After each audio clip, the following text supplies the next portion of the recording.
Greetings and welcome.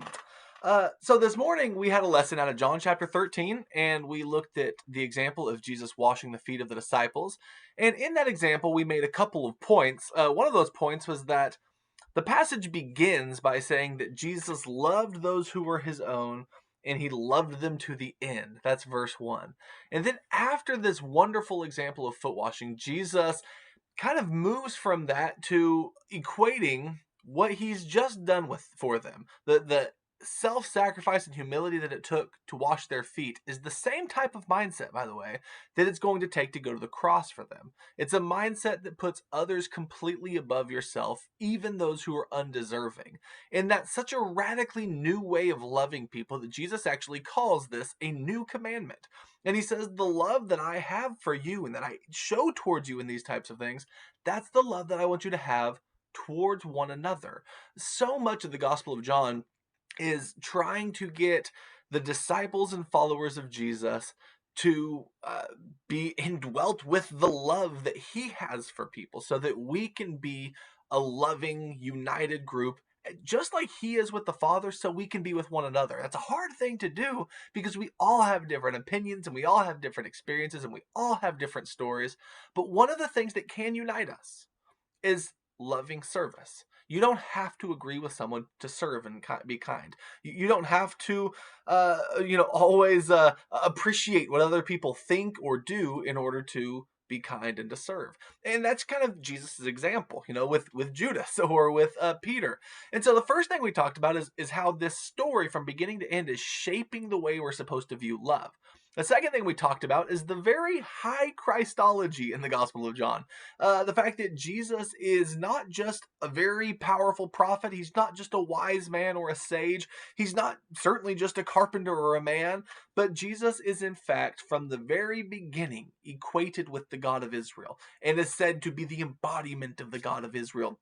And we're told that the word that was with God was God and created all things with God became flesh, and that fleshly word is Jesus.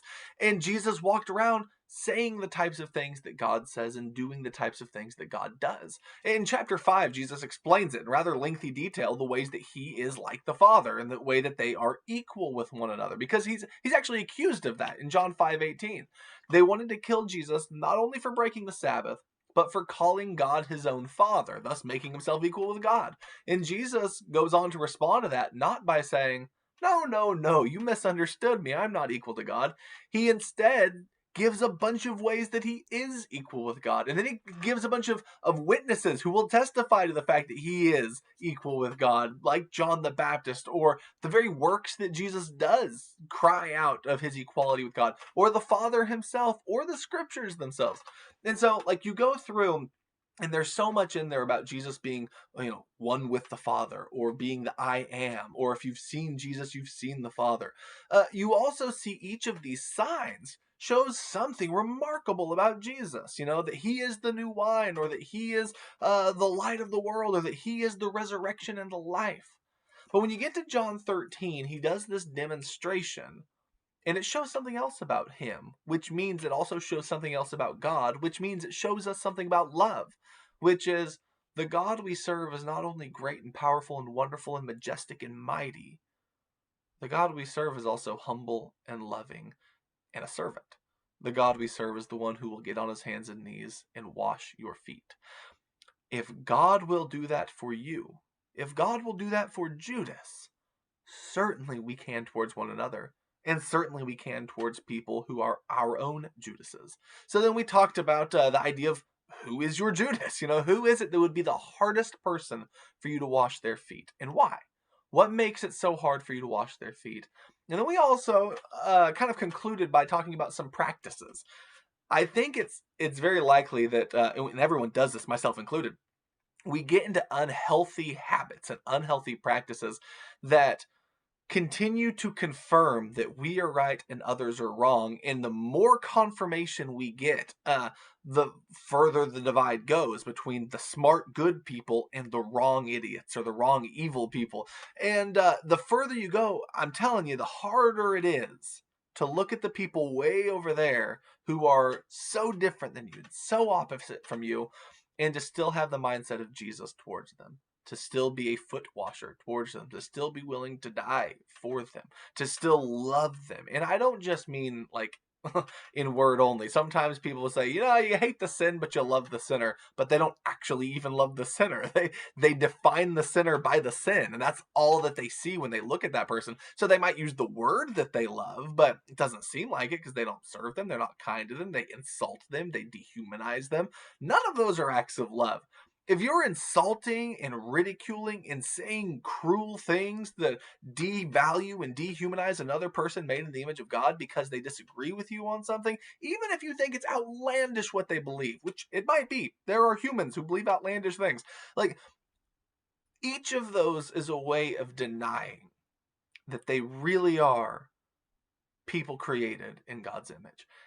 I think in order to wash feet, you have to remember that people are created by God and that they cannot destroy that. People are created by God, and the fact that they're wrong or cruel or they're no fun to work with or they're obnoxious or whatever, it doesn't change the fact that they have God-given value. And as a disciple of Jesus, that's what we focus on. That's what we call ourselves towards.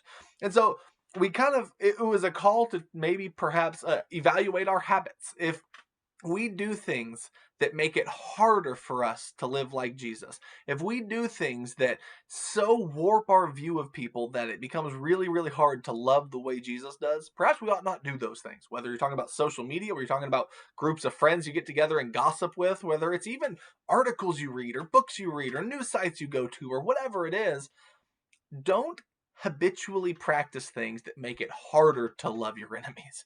Don't continually do things that make it harder to do what Jesus says, harder to serve like Jesus, harder to wash feet, as the example goes. But we talked about this, and we read kind of the first half of it, and we talked about Judas's role right afterwards, how Judas went and betrayed Jesus with fresh, clean feet, which, I mean, there should have been a reminder to him of the man that he's with. But I think one of the things that you notice when you look at Judas, if you look at chapter 13 and verse 29, it tells us something about Judas.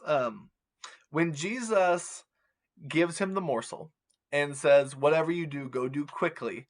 He had just told the disciples, by the way, that the one he gives the morsel to is going to be the one. But he's probably handing out bread to a lot of people, and somehow they don't register that the next person he handed to, the Judas who he handed to, was the one who's going to betray him. So even after Jesus hands him the morsel, verse 28 says, now no one of those reclining at the table knew for what purpose he had said this to him.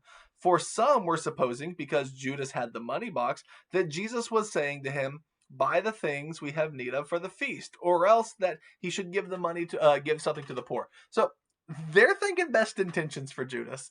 They're thinking maybe Jesus is saying go get the things we need for the feast, or even go help the poor or something like that.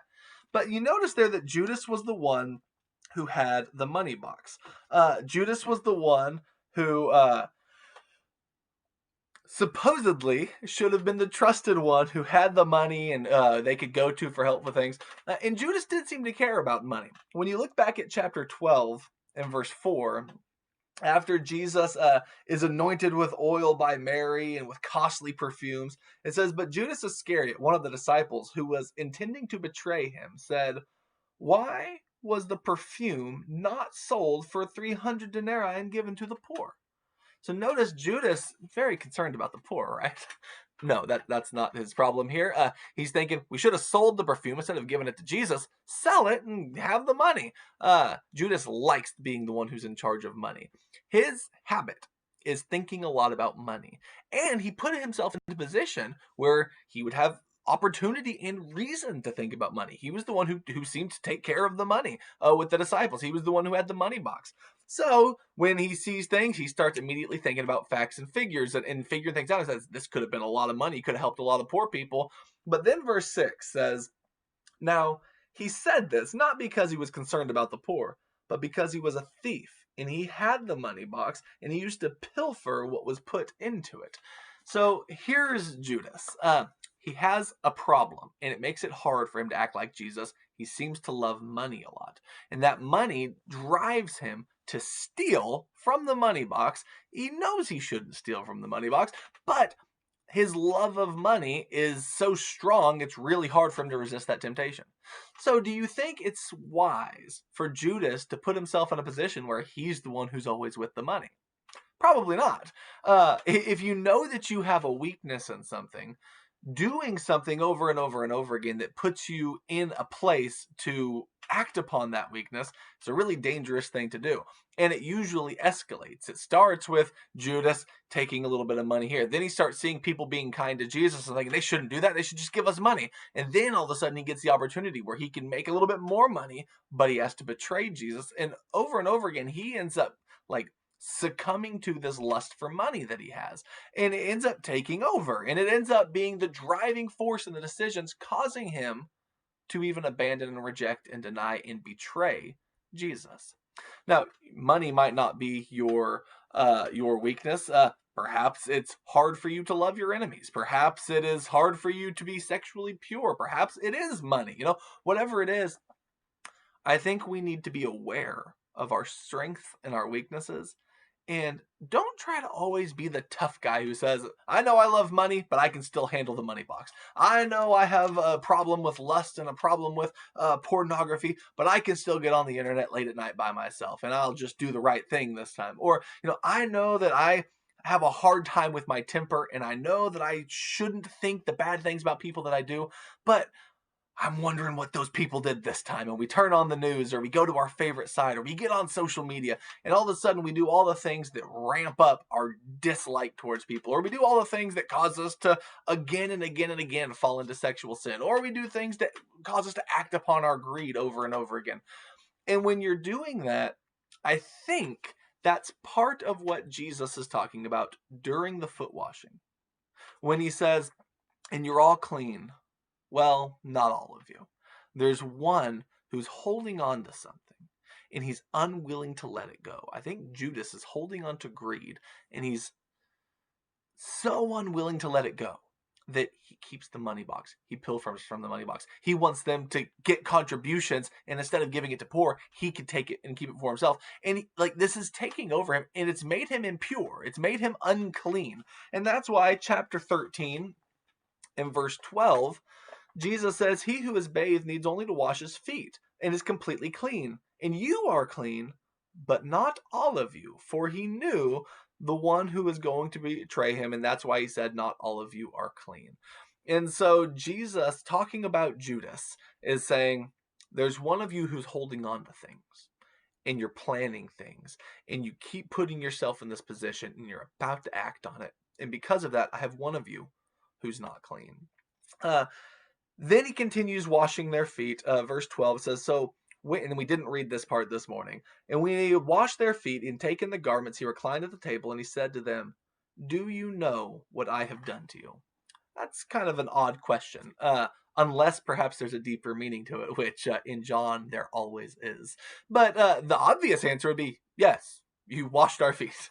You got water and you could give the obvious physical answer, but Jesus is always trying to get people to pry a little bit deeper because his actions and his words and all of his signs, there's so much more than just the physical demonstration.